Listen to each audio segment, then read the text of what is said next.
senador ng miyembro ng Liberal Party ang ginawang pag-aresto kay Senador Leila de Lima na nakaharap nga sa believed drug trade cases. Mula sa Senado, may report si Joyce Balancio live. Yes, Joyce. Magandang tanghali sa iyo, Lakay. Patuloy nga na kinundina ng ilan sa mga kaibigan ni Senator Leila de Lima, particular na nga ang Liberal Party senators itong pag-aresto nga sa kanya ngayong araw. Ayon kay Senator Risa Hontiveros, ang walang basihan na pagkakaaresto kay Senator Leila de Lima ay patunay niya na isa itong kaso ng political persecution at pagsasawalang bahala sa sistema ng hudikatura sa bansa. Isa rin umano itong pagbabalik sa authoritarian rule at ang unti-unting pagpatay sa demokrasya at rule of law.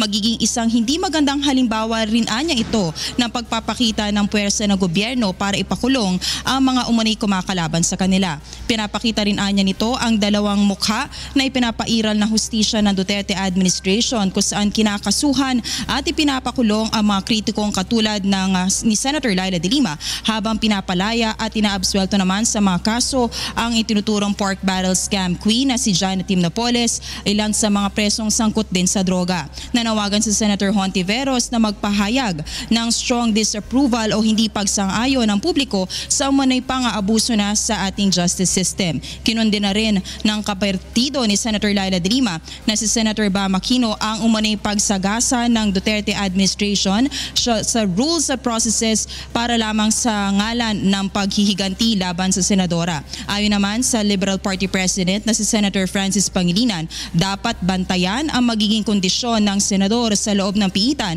lalo na't marami na mga kaso ngayon ang napapatay na sa loob ng jail facility or detention facility, katulad na nga lang na nangyari dito kay Albuera Leyte Mayor Rolando Espinosa Sr.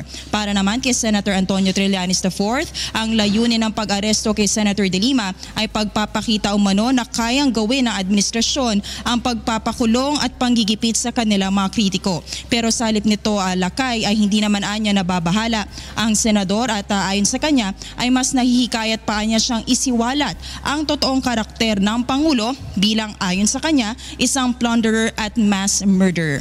Lakay, kahapon naglabas na rin ng joint statement ng LP senators sa talagang nanindigan sila na itong paglalabas ng warrant of arrest laban kay Senator Leila de Lima ay pagyurak sa kanyang karapatan for due process. At ayon sa kanila, talagang walang jurisdiksyon itong Muntinlupa City Regional Trial Court para dinggin yung kanyang mga kaso. Sa kabila nito ay nag-surrender naman si Senator Leila de Lima kanina dito sa arresting authorities at nagbigay din siya ng maikling pahayag sa media. Pakinggan natin ito.